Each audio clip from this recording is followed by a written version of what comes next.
And we welcome you to the GEICO 15 Minutes or Less podcast with the head coach, Doug Wojcik, brought to you as always by GEICO, where 15 minutes could save you 15% or more on your car insurance. Visit them online at geico.com or call 1-800-947-AUTO. That's 1-800-947-AUTO. And today we welcome you inside the Hall of Fame room here inside TD Arena. I'm not sure if you can see it on the camera, but a lot of plaques, a lot of famous players and Hall of Famers here at the College of Charleston from all the different sports. Coach, you and I were just talking. John Paxson was one of your favorite players growing up. He was. I was a Notre Dame fan, and I went to Notre Dame camp, and Skip Prosser, my high school coach, that's where he got his start, working Notre Dame camp. And then I was an assistant at Notre Dame, and that's how our son, Paxson, got his name. So it's kind of interesting. It is. It's a good story. We got a lot to talk about, so let's get to a lot of basketball. First things first, we got to talk about Coker and Marist, but congratulations to I know the freshman class did a great job with their grades. The entire team did a good job. You and I talked about this during the radio broadcast yesterday, so congratulations to you and the guys. Well, it's really important for them to kind of have some success in the classroom and be in a good place academically as they enter second semester, freshman year, when you're traveling even more than you have in the first semester, just to have a cushion, have confidence, know how to manage your time, and we're real proud of that. Now, the freshmen, especially, I remember it was nice enough you invited me into that meeting where you singled out a lot of guys. Jonathan Burroughs-Cook did a great job for you in the classroom. He really did.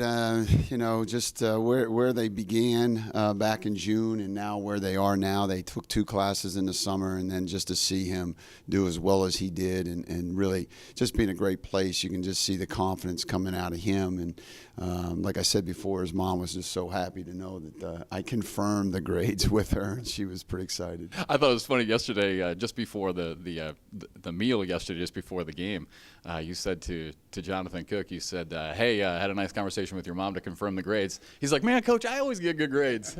Yeah, he did say that, but we're now at the college level, so you kind of worry a little bit about everything. But they all did well, and it's just one more part of what we have to do, and it's really the most important part ultimately because it's leading them to a degree which will serve them the rest of their life.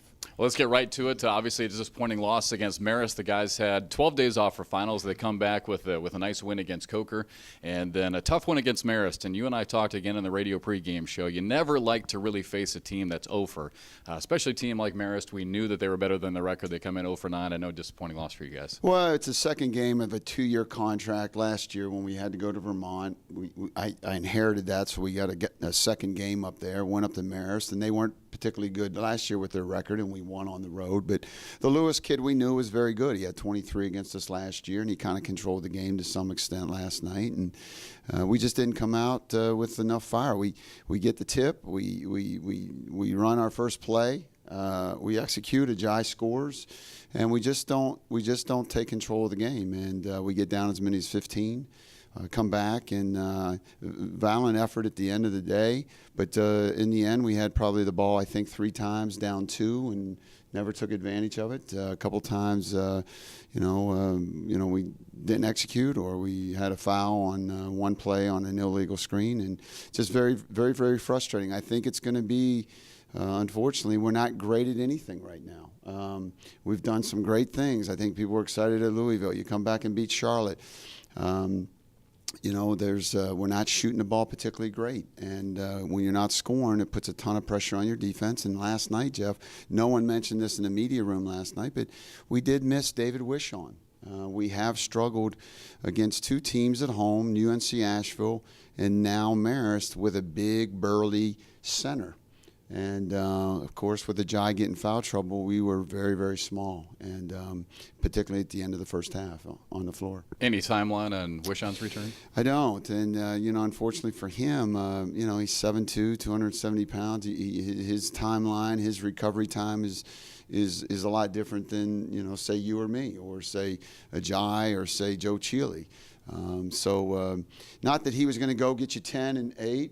But just the presence. Give Ajay a break. Give Willis a break. I could play those two, Ajay and David, together with more experience there. And so that was a big part of the game that no one really talked about that kind of hurt us last night.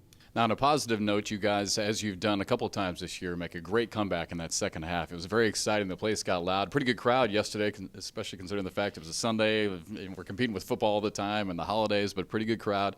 They get into it. You guys go on a 16-5 run to get back into it. Yeah, I mean they've always kind of fought hard for us, but it's definitely a work in progress. I mean, we talked a long time after the game. I mean, I really look at it.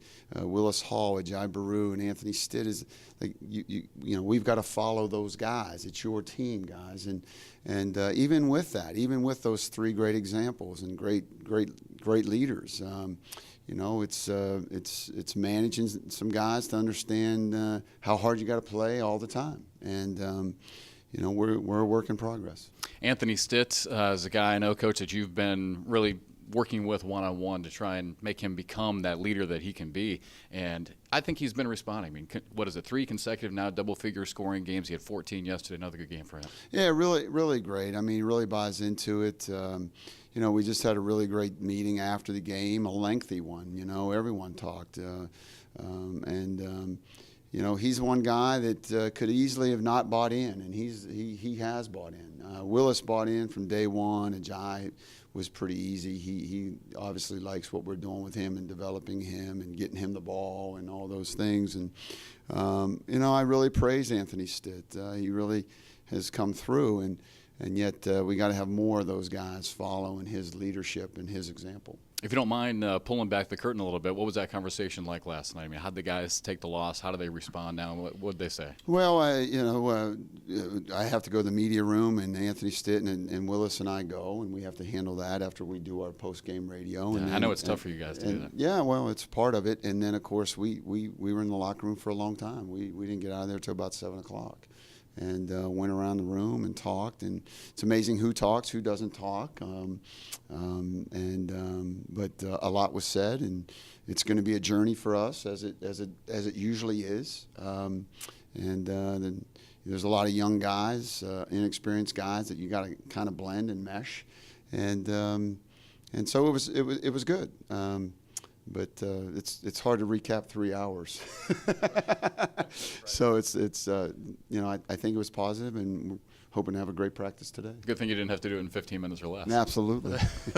It's tough, let me tell you. All right, we're going to take a break. When we come back, if you ever wonder when coaches watch TV, if they learn or if they see something they like and put it into the playbook, we got the answer for you. Also, how he met his wife. That's coming up next here on the GEICO 15 Minutes or Less podcast with the head coach. 15 minutes could save you 15% or more on car insurance. Yep, everybody knows that. Well, did you know that some owls aren't that wise? Don't forget I'm having brunch with Megan tomorrow. Who? Megan, my coworker. Who? Seriously, you've met her like 3 times. Who? GEICO. 15 minutes could save you, well, you know. And welcome back to the GEICO 15 Minutes or Less podcast here with the head coach, Doug Wojcik. I'm Jeff McCarriger. Thanks for tuning in. As always, we come to you from inside the Hall of Fame room here inside TD Arena. All right, we talk a lot of basketball this season. As always, during some of these coaches shows, like to pull back the curtain on your life a little bit. We talked about your brother in the past and your family and your dad. I've got a chance to meet your dad a few times. Let's talk about you and Lael. Now, both of you guys go to the Naval Academy. And is that where you guys met for the first time?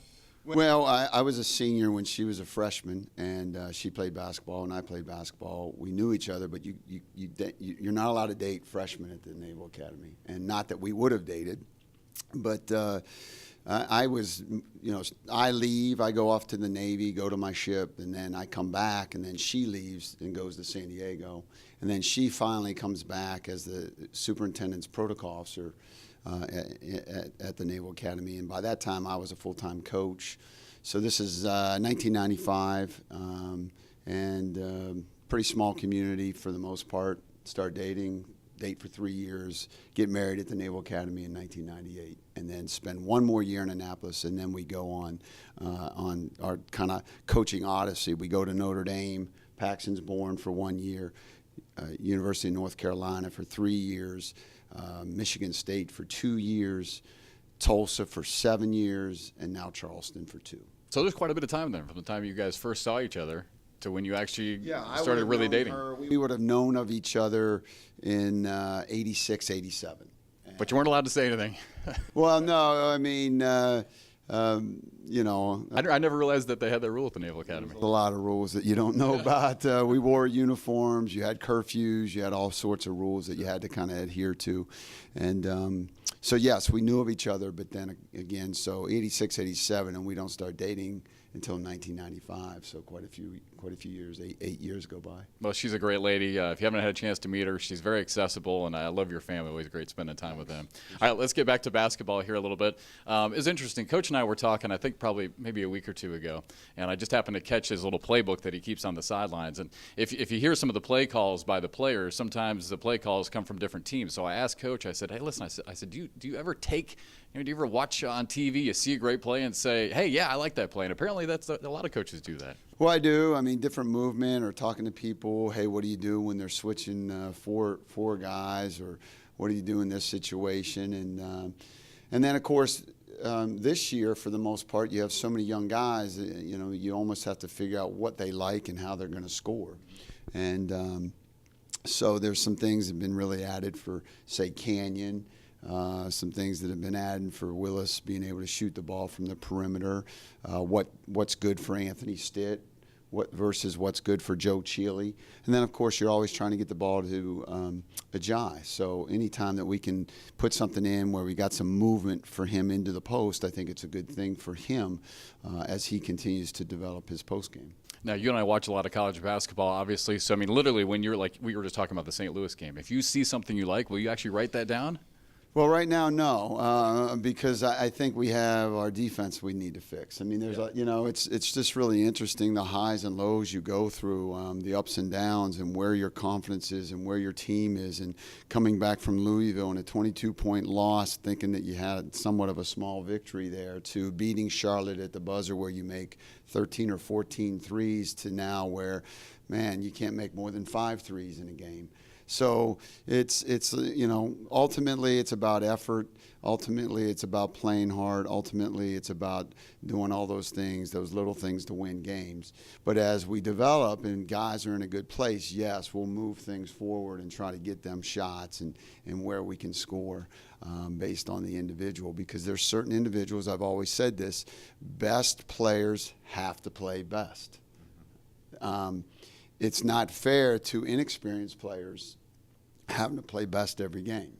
So best players have to play best. And now it may be debatable to certain people who's best players, but in my mind, best players are Anthony Stitt, Willis Hall, Ajay Baru, as we move forward, because they're the most experienced players. We have Anthony Thomas. They're the most experienced players who have to bring it every game.